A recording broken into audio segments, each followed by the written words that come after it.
तो हमें तो किसी तरफ से लगता नहीं है, किसी और से भी नहीं लगता है कि ये राम नाम लेने वाले धनवान है भाई। किसी और से लगता हो तो बताओ।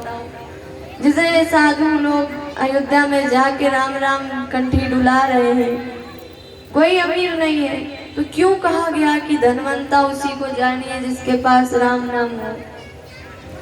तो भैया आपको बताएं कि आपकी उम्र पृथ्वी पे कितनी है? 80-90 साल। धरती पे आप कितने समय पर तक जीवित रहेंगे? अधिक से अधिक 80-90 वर्ष तक, और उसके बाद क्या हो जाएगी? आपकी मृत्यु। और इस पृथ्वी को कहा गया है कर्म भूमि। ये पृथ्वी है कर्म भूमि, दुखालय। ये कर्मों की भूमि है। आप पृथ्वी पे आके कर्म करने के लिए आए हैं, और पृथ्वी पर जैसा कर्म आप करेंगे वैसा फल आपको मिलेगा। इस जन्म में कोई रो रहा है कि हमारे पास ये नहीं है, तो ये जबकि वो बहुत भक्ति करता है, तो समझ लीजिए उसने पूर्व जन्म में कुछ ना कुछ पाप किए हैं, उसका फल उसको दुख के रूप में प्राप्त हो रहा है। कोई बहुत सुखी है, थोड़ा सा काम करता है, बहुत ज्यादा नौकरी हाथ लग जा रही है, या बहुत पैसा आ रहा है, धन दौलत आ रही है, जबकि उसने ज्यादा मेहनत भी नहीं की, तो उसके पूर्व जन्म का पुण्य हो सकता है। तो पूर्व जन्म में हमने जैसा कर्म किया है वो हमें इस जन्म में प्राप्त होना ही होना है। भीष्म पितामह, इतने जन्मों की याद थी, लेकिन फिर भी उसके पहले एक सर्प को कांटों की झाड़ियों में फेंका। इस कारण सीधा पूरे बाणों की सैया ही उनको प्राप्त हुई। मृत्यु ऐसी आई कि कोई बिस्तरा नहीं, बाणों की सैया है। तो ये जो हमारे कर्म है ये बहुत महत्वपूर्ण है। जैसा कर्म हम करेंगे अगले जन्म में वैसा ही फल हमें प्राप्त होगा। अच्छा, तो इस पृथ्वी पे हम किस लिए आते हैं? कर्म करने के लिए, काम करने के लिए। और कैसे कर्म? अच्छे कर्म। पृथ्वी पे रहना है 80-90 वर्ष, और उससे ज्यादा रहना है तुमको स्वर्ग और नरक में। तुमने यहाँ खूब अच्छाई की, खूब बढ़िया से रहे, 100 वर्ष तुम्हारे पूरे सत्संग भगवान की भक्ति में ही व्यतीत हुए, तो तुम्हें स्वर्ग प्राप्त होगा। और यहाँ तुम 80 वर्ष तक केवल भक्ति किए, और वहां जाके पता चला कि 800 साल तक तो स्वर्ग में ही रहे, और अच्छे कर्म किए 800 साल स्वर्ग में रहे, लेकिन वही बुरे कर्म किए तो 1000 वर्ष नरक में भी रहना पड़ेगा। तो पृथ्वी पे तो 80-90 वर्ष जीवित रह रहे हो, लेकिन यदि बुरे कर्म किए तो 1000 वर्ष तक जाके नरक में तुम्हें भोगना पड़ेगा वो। तो इसीलिए कहते हैं कि पृथ्वी पर यहाँ पर आए हैं तो अच्छे कर्म कीजिए, कर्म भूमि में आए हैं। अच्छा, ये राम नाम क्यों लेने की बात यहाँ पे हो रही है कि भाई राम नाम लीजिए? तो देखो भैया, ये राम नाम रुपया है, समझ लो आपकी भाषा में पैसा। कैसे है? जितना राम राम आप जपेंगे ना उतना ही अकाउंट में जाता रहेगा। जिस अनुसार आप कार्य करते हैं उस हिसाब से आपको धन प्राप्त होता है। और ये अकाउंट आपको अभी नहीं दिखेगा, ये जब जाना पड़ेगा यमराज जी के यहाँ तो वहाँ ये अकाउंट खुलेगा कि इसके अकाउंट में कितना रुपया है। तो चित्रगुप्त बताएंगे भगवान इसने तो पूरे जन्म राम राम किया है। अरे वाह, वेरी वीआईपी, बहुत ज्यादा विशेष व्यक्ति है। तुरंत यमराज जी आपको कहाँ भेजेंगे? स्वर्ग। और वहीं एक को राम राम नहीं किए तो चित्रगुप्त बताएंगे कि ये तो बहुत भिखारी है। पृथ्वी तो इसने बहुत रुपया पैसा कमाया, लेकिन राम राम नहीं किया, इसका बैंक बैलेंस बड़ा जीरो है। तो यमराज बोलेंगे बड़ा गरीब है, इसको तुरंत नरक भेजो। तो भैया ये राम राम कर रहे हो, ऐसे मत सोचो कि खाली कर रहे हैं, ये सब अकाउंट में जुड़ रहा है, ये सब यमराज के पास जाने पर खाता खुलेगा कि कितना रुपया है। इसीलिए कहते हैं ना, धनवंता सोई जानिए जाके राम नाम धन होए। राम नाम का धन जिसके पास है उसी को धनवान जानिए। और राम राम करिए, भगवान की भक्ति करिए, क्योंकि इसी से ही उद्धार होने वाला है। गरुड़ पुराण सुनिए तो पता चलता है किस प्रकार वैतरणी नदी से पार होके जाना पड़ेगा और किस प्रकार से आपको यातना देंगे। सब भागवत जी में 21-22 प्रकार के नरकों का वर्णन है। कुंभीपाक आदि नरकों का वर्णन इसमें आता है। तो कहने का मतलब है कि भगवान का नाम लो, भगवान आपके पास है तो आप धनवान हैं। रुक्मिणी मैया ने कहा कि मेरे पास तो भगवान श्री कृष्ण है, साक्षात भगवान ही है, तो मुझे किस प्रकार का दुख हो। और इस प्रकार से भगवान श्री कृष्ण के और रुक्मिणी जी के संवाद का अध्याय आता है भागवत जी में। अच्छा, रुक्मिणी ने सोचा कि हमने तो संबंध खराब भी कर लिए, हमारी बहन तो भगवान श्री कृष्ण के पास चली ही गई रुक्मिणी जी, लेकिन संबंधों को थोड़ा सुधारा जाए। तो रुक्मिणी ने अपनी पौत्री रोचना का विवाह अनिरुद्ध जी से कर दिया। पौत्री अनिरुद्ध जी कौन है? तो प्रद्युम्न जी के पुत्र हैं अनिरुद्ध जी, भगवान श्री कृष्ण के पुत्र के पुत्र। तो रुक्मिणी ने अपनी पौत्री रोचना का विवाह भगवान श्री कृष्ण के पौत्र अनिरुद्ध जी से कराया। बारात गई भाई, रुक्मी है, कलिंग नरेश है, आदि राजा सब बलराम जी को निमंत्रण देते हैं। बलराम जी हमसे जरा चौसर खेल लीजिए, राजाओं का खेल है, आप हमसे चौसर खेलिए, हम आपको निमंत्रण देते हैं। अच्छा, निमंत्रण ठुकराना भी नहीं चाहिए। बलराम जी बैठ गए चौसर खेलने। अभी राजाओं का खेल। अच्छा, बलराम जी को पता नहीं कि चौसर कैसे खेली जाती है। बचपन में तो वृंदावन में रहे, गैया चराए, बड़े होने पर अभी तक युद्ध ही युद्ध, युद्ध ही युद्ध। आराम से द्वारिका में है, द्वारिका में भी कोई चौसर इत्यादि नहीं खेलता। तो बलराम जी को नहीं पता कि ये चौसर खेला कैसे जाता है। तो बलराम जी एक बार हार गए। सारे रुक्मी इत्यादि जो राजा थे सब हंसे, अरे बलराम जी आपसे ना हो पाएगा। बलराम जी ने कहा कैसे नहीं हो पाएगा, दोबारा खेलेंगे। बलराम जी दोबारा खेले, दोबारा भी हार गए। अब की बार और मुद्रा लगाई, अब दोबारा खेलेंगे। तीसरी बार भी खेले, हार गए। लेकिन अब बलराम जी हारते हारते इतना तो समझ गए कि कैसे खेला जाता है चौसर। चौसर कैसे खेला जाता है उसकी विधि उनको पता चल गई। और जब चौथी बार बलराम जी ने चौसर खेला तो वो विजयी हुई। अब महाराज रुक्मी ने बड़ा धन लगा दिया था कि अरे बलराम जी को तो कुछ आता ही नहीं है, मैं से जीत जाएंगे, बलराम जी का धन ले लेंगे। लेकिन अब की बार बलराम जी जीत गए तो रुक्मी कहने लगा, नहीं नहीं महाराज, बलराम जी आप नहीं जीते, आप नहीं जीते। बलराम जी ने कहा नहीं मैं जीता, देखो ये। और कलिंग नरेश इत्यादि राजा सब हंस रहे, अरे बलराम जी कहाँ आपको आएगा। रुक्मी भी कह रहा, अरे बलराम जी आप गैया चराए हैं, कहाँ राजाओं का रहन सहन आपको आएगा। राजा कैसे रहते हैं, राजाओं का स्वभाव कैसा है, राजाओं का गुण कैसा है, उनकी पद्धति क्या है, उनका खेल क्या है, ये आपको कैसे आएगा। आपका तो जीवन ही गैयों में गया है। अच्छा, बलराम जी ने कहा नहीं मैं इस बार विजयी हुआ हूँ। रुक्मी ना माने, तभी आकाशवाणी हुई। आकाशवाणी ने कहा कि बलराम जी और खेलों में तो हारे, लेकिन इस बार निश्चित ही बलराम जी की विजय हुई है।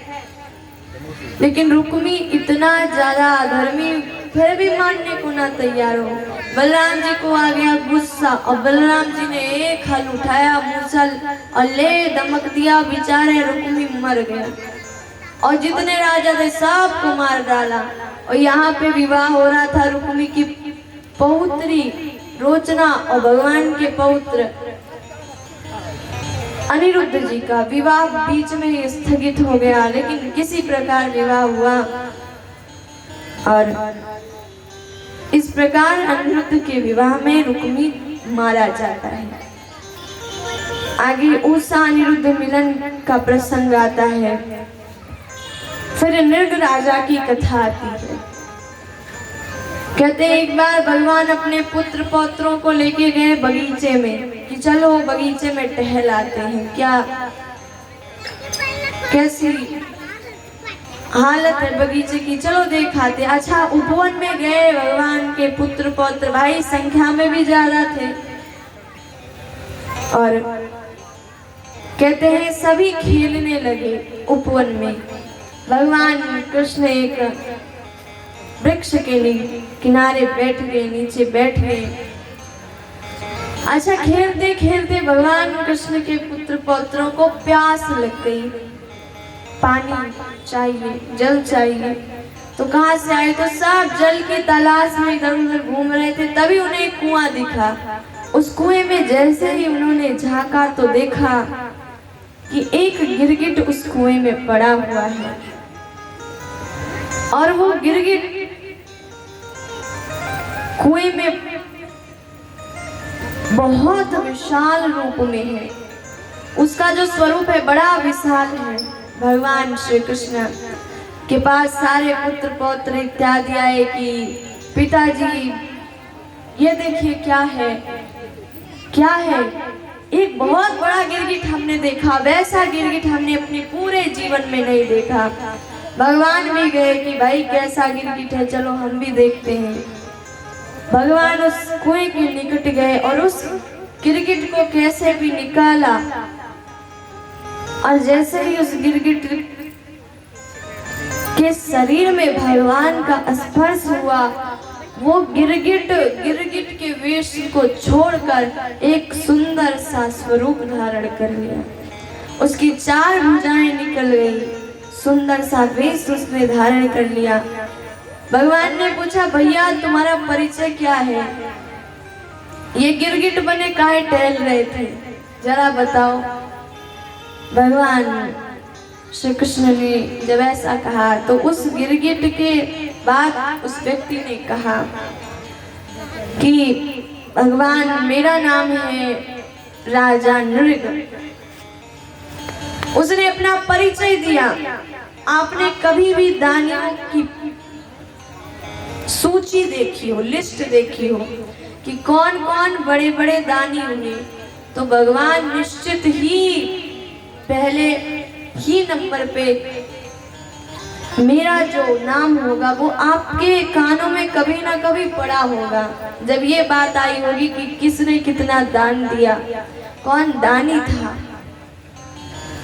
तो दान के समय दानियों के नाम में एक नाम हमारा भी आपके कान में पड़ा होगा।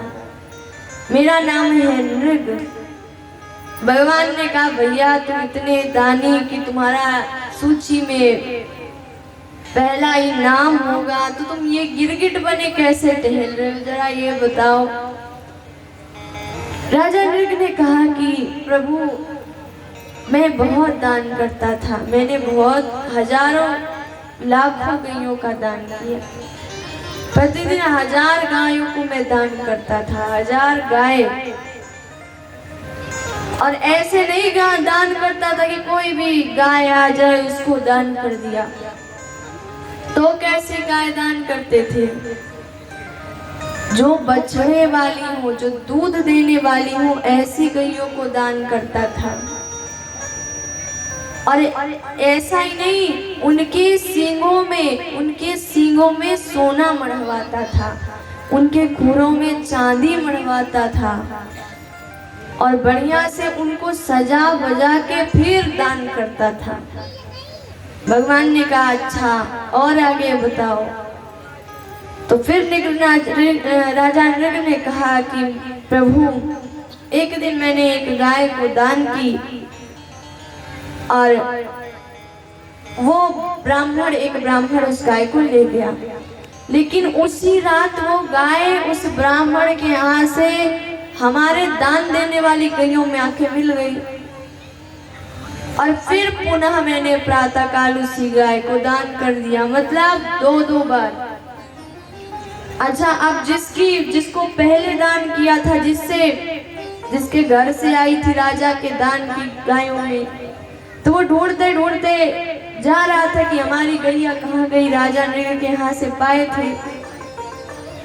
और मार्ग में जो दूसरा ब्राह्मण था जिसने आज दान लिया वही गाय, वो भी जा रहा था, दोनों मिल गए। तो पहले वाले ब्राह्मण ने कहा कि भैया ये तो हमारी गाय है, हमें दे दो। दूसरे ने कहा क्या बात कर रहे हो, तो हमारी गाय है। पहले वाले ने कहा नहीं नहीं, ये हमारी गाय है, हम अभी कल राजा नृग के यहाँ से लेके आए, राजा नृग ने हमें दान किया, ये हमारी गाय है। दूसरे ब्राह्मण ने कहा राजा नृग ने आज हमको इसे दान किया, ये हमारी गाय है। आप दोनों की बहस होने लगी, नहीं ये मेरी गाय है, दूसरा बोले नहीं हमारी गाय है। अंत में दोनों ने निष्कर्ष निकाला, इसको राजा नृग के पास चल के पूछते हैं कि ये किसकी गाय है। दोनों आए राजा नृग के पास, राजा नृग को सारी हाल बताई, महाराज ये गाय हमारी है। दूसरे ने कहा नहीं नहीं हमारी है। अब राजा नृग पे भी धर्म संकट, किसको बोले कि तुम्हारी और किसको बोले नहीं तुम्हारी नहीं। दोनों को समझा रहे, देखो आप इस गाय को छोड़ दीजिए, मैं आपको दूसरी गाय दे देता हूँ। लेकिन दोनों ब्राह्मण हट कर बैठे, नहीं हमको चाहिए तो यही गाय चाहिए। पहला वाला ब्राह्मण बोले कि महाराज इस पे हमारा अधिकार है, दूसरा बोले नहीं नहीं हमारा है। राजा ने दोनों को प्रलोभन दिया, देखो यदि ये गाय छोड़ दो तो हम छोड़ने वाले को 1000 गाय दान करेंगे। फिर भी ब्राह्मणों ने कहा नहीं नहीं हमारे स्वाभिमान की बात है महाराज, हमें यही गाय चाहिए। राजा ने गिनती बढ़ाई, यदि तुम दोनों में से किसी ने इस गाय को छोड़ दिया तो मैं 1,00,000 गायों को तुम्हें दूंगा। लेकिन फिर भी ब्राह्मणों ने कहा नहीं हमें तो यही गाय चाहिए, क्योंकि यदि कोई भी ब्राह्मण झुकता तो ये हो जाता कि नहीं नहीं ये तो कमजोर था, गलती इसी की थी। अंत में राजा ने कोई निष्कर्ष नहीं निकाला, कुछ भी नहीं निकाल पा रहे थे। तो दोनों ब्राह्मण कुपित हो गए और कुपित होके कहा कि राजन हम आपकी गाय नहीं लेंगे, आप ले जाइए अपनी गाय। और दोनों ही गाय छोड़ के वहीं चले गए। अच्छा, राजा नृग का पूरा जीवन चक्र चला और मृत्यु के पश्चात जब वो पहुंचे यमराज के लोक में, यमराज ने कहा देखो महाराज आपका बहुत नाम है,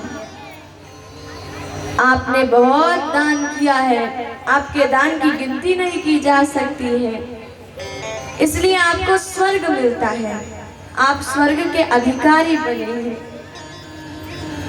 लेकिन महाराज आपसे एक भूल हो गई है कि आपके हाथों ब्राह्मण का अनादर हो गया है, इसलिए आपको कुछ समय पाप भी भोगना पड़ेगा। तो बताइए पहले पाप भोगना चाहते हैं या पुण्य? तो राजा ने मन में विचार किया कि पहले पाप ही भोग लेते हैं। क्यों? क्योंकि भाई तीखा खाना है और मीठा खाना है, तो पहले तीखा खा लेंगे तो मिठाई खा के उस तीखेपन के स्वाद को हटा लेंगे। लेकिन पहले मीठा खा लिया और बाद में तीखा खाया तो भाई हालत खराब होगी। तो पहले तीखा फल खा लेते हैं, इस पाप को भोग लेते हैं, उसके बाद बढ़िया आनंद से स्वर्ग को भोगेंगे। अब महाराज राजा नृग को अपने पाप के कारण बनना पड़ा गिरगिट, और गिरगिट बने थे तो भगवान के हाथों उनका उद्धार हुआ। तो इस प्रकार से राजा नृग की कथा आती है। भगवान को राजा नृग प्रणाम करके चले जाते हैं स्वर्ग की ओर। भगवान अपने पुत्र पौत्रों को सबको समझाते हैं, नाहम हलाहलम मन्ये विषम यस्य प्रतिक्रिया, नाहम हलाहलम मन्ये, मैं हलाहल विष को विष नहीं मानता हूँ। कोई कहे महाराज ये हलाहल विष है तो मैं उसको विष नहीं समझता। क्यों? क्योंकि उसका उपचार है, उसकी औषधि है। कोई हलाहल विष पी ले तो उसको बचाया जा सकता है, उसका उपचार हो सकता है। लेकिन कोई यदि ब्राह्मणों के धन रूपी परम विष को पी लेता है तो उस विष को पचा लेने की सामर्थ्य पूरे पृथ्वी में किसी औषधि के पास नहीं है। इसका कोई उपाय नहीं है। ब्राह्मणों का धन महाविष है, परम विष है। इसलिए पुत्रों, तुम लोग सदैव एक बात स्मरण रखना कि कभी भी तुम्हारे राजकोष में ब्राह्मणों का अनुचित धन ना आने पाए।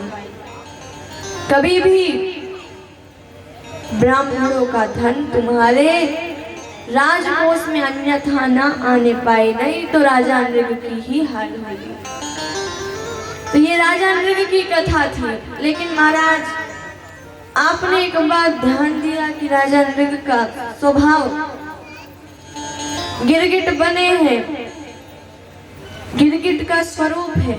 लेकिन अहंकार इतना था कि भाई आप भगवान, आप दानियों की श्रेणी में देखिए तो पहला नंबर हमारा ही आएगा।